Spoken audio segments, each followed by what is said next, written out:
Terima kasih Anda masih bergabung sama kami pemirsa dan sebelum saya lanjutkan perbincangan bersama Mas Eza Ridho, kita akan simak terlebih dahulu pembukaan dari IHSG di pagi hari ini yang sejauh ini menguat, tadi sempat menguat di atas 2% ya, tapi kemudian sekarang penguatannya di kisaran 1,28% di level 7.285,377. Tadi saya lihat sempat masuk ke level 7.600-an. Dan saham-saham yang menjadi penggerak dari IHSG diantaranya adalah ada Cuan, kemudian Petro, Brand, DSSA, dan juga BRPT. Ini nampaknya adalah saham-saham ataupun emiten-emiten yang memiliki kapitalisasi besar ketika kemudian bergerak menguat ini akan memberikan pengaruh signifikan terhadap IHSG. Top loser sejauh ini ada Antam, Wi-Fi, MBMA, Daro, dan juga NRG ataupun Energi. Dan bicara mengenai energi menjadi sektor yang memimpin penguatan di pembukaan perdagangan sesi satu ini dengan penguatan 3,12%, disusul oleh finance, kemudian juga cyclical maksud kami infrastruktur dan juga industri juga transportasi. Sejauh ini sektor yang mengalami pelemahan paling signifikan adalah sektor teknologi dan juga sektor kesehatan. Dan berikutnya kita akan simak data-data terkait dengan pembukaan dari bursa utama Asia di pagi hari ini.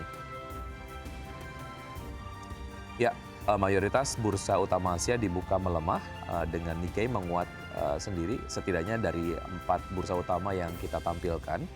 Nikkei menguat 2,04% di level 41.894, STI Singapura melemah 0,42% di level 4.240, Kospi Korea dibuka melemah 0,31% di level 3.217 dan juga Hang Seng Hong Kong dibuka melemah 0,53% di level 24.951. Dan saham-saham pilihan yang direkomendasikan hari ini oleh Mas Eza diantaranya adalah ada Fore, kemudian ada GGRM, GSMR, dan juga Mayora dengan support untuk Fore di 555, resistance di 670, GGRM support di 250, resistance di 266, GSMR support di 3480, resistance di 3690, Mayora di support 2160 dan resistance di 2340, semuanya direkomendasikan spekulatif buy. Kita ke Fore, Mas Eza. Apa yang membuat Anda merekomendasikan Fore di perdagangan hari ini? Kami melihat Fore sudah koreksi balik ke support di dekat support di 565. Ada potensi Fore bisa rebound seperti yang terjadi sebelumnya ke resistance terdekat yaitu 710. Jika bisa breakout setelah itu bisa ke 780. Dan kami melihat Fore akan mulai trading dalam that sideways sideways trend channel aja for the foreseeable future juga. Oke, spekulatif buy untuk jangka pendek atau menengah juga menarik untuk Fore, Mas Eza? Untuk jangka pendek bisa. Baik, baik. Dari Fore kita ke GGRM. Sudah lama tidak mendengar rekomendasi soal GGRM. Apa yang menarik dari GGRM, Mas Eza? Kami melihat memang GGRM untuk berapa bulan maupun satu tahun kebelakangan GGRM memang turun secara signifikan dan kita melihat laba bersihnya mereka turun sebesar 82 sampai 85%. Udah turun year on year untuk hasil kuartal 2 sangat-sangat signifikan. Tapi jika kami melihat evaluasinya sama chartnya, memang Gudang Garam mulai shifting dari downtrend ke sideways trend. Kami juga ada hope bahwa GGRM akan mulai ada lebih banyak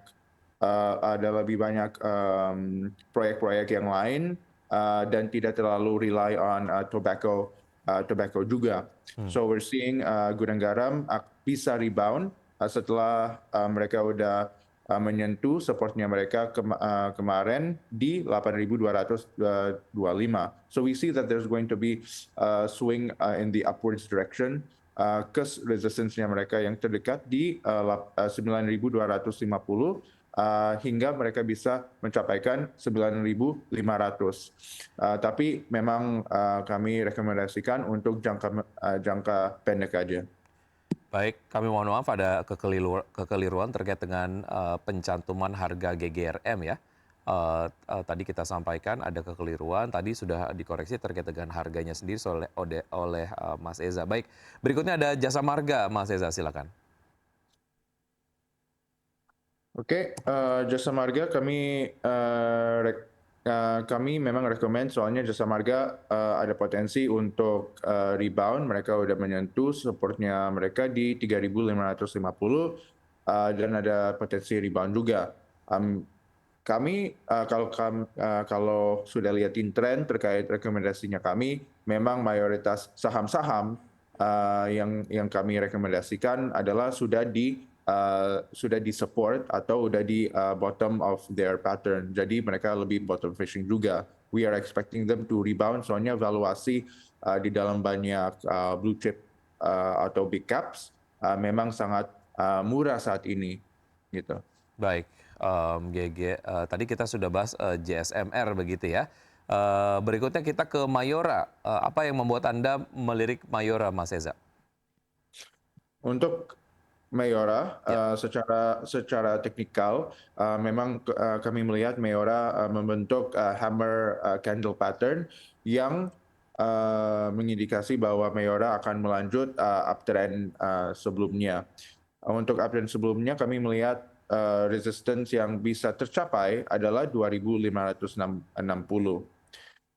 Kami melihat Mayora we are expecting kuartal 2 untuk Mayora juga lebih bagus, bahwa kemungkinan konsumsi masyarakat memang turun secara top line, tapi Mayora sepertinya tidak ada masalah dengan inventorinya mereka. Kami melihat Era Jaya memang turun secara drastis, soalnya inventory turnover-nya mereka sangat rendah. Jadi banyak inventory atau barangnya mereka tidak terjual itu. Tapi Oke. Mayora still maintains a very very low inventory turnover. Jadi Oke. good sign for the company's health juga. Baik, dibandingkan peersnya Mayora lebih menarik ya dibandingkan dengan Unilever gitu misalnya. Unilever kurang ya, soalnya Unilever juga fokus di the upper middle class sama upper class products, and they heavily rely on that. Tapi untuk melihatin contribution of sales juga, it's udah mulai menurun lebih drastis daripada Mayora yang cuman harganya itu tidak terlalu setinggi produk-produk premium Unilever. Baik, menengah ke bawah secara market sendiri memang lebih banyak begitu ya. Baik, Ya. Anda juga tadi sebetulnya merekomendasikan PNLF, Mas Eza. Kenapa PNLF menarik? PNLF menarik soalnya memang dalam konsolidasi di lower trading range saja. Jadi kami itu tidak terlalu tertarik dengan secara fundamental.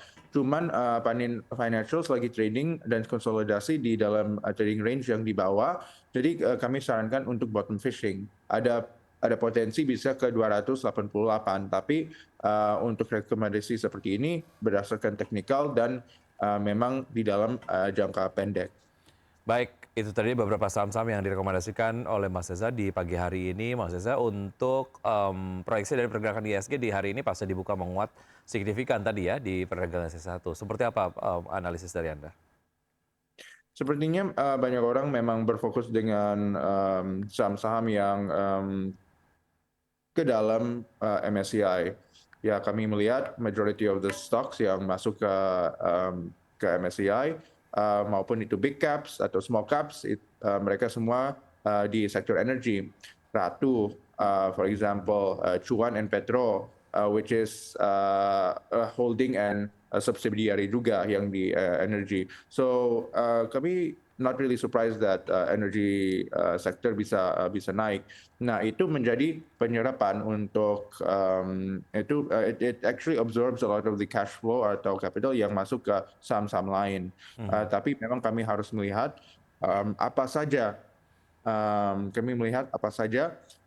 yang bisa menjadi the next trend yang bisa naik juga. Soalnya setelah MSCI, biasanya the capital redistribution juga kencang. Soalnya biasanya dalam MSCI naik sekali saja, terus habis itu turun. We usually see that as a trend of a one day off bullish gain saja, not really a multi-day trend. Ya, itu tadi beberapa analisis yang sudah disampaikan oleh Mas Reza. Semoga dapat menjadi referensi dan sumber informasi untuk pelaku pasar dapat menerapkan strategi investasinya hari ini. Namun keputusan investasi kembali ke Anda investor.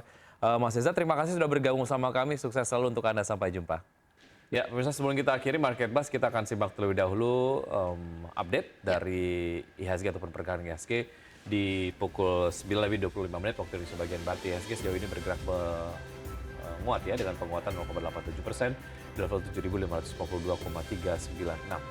Iya, kemudian sejumlah jajaran top gainers ini datang dari Cuan, PTRO, kemudian BRPT, DSSA, CDIA, dan juga Brand. Kemudian dari top losers datang dari Koin, Wifi, Ama Mineral, kemudian ANTM, MBMA, Energi, BRMS, dan juga Adaro. Sementara dari pergerakan sektoral, pemirsa sejauh ini sektor energi masih memimpin penguatan dengan kenaikan 2,2%. Kemudian disusul industri dengan kenaikan 1,4%. Dan sementara itu sektor-sektor yang melemah di sini ada non-cyclical, properti, dan juga transportasi.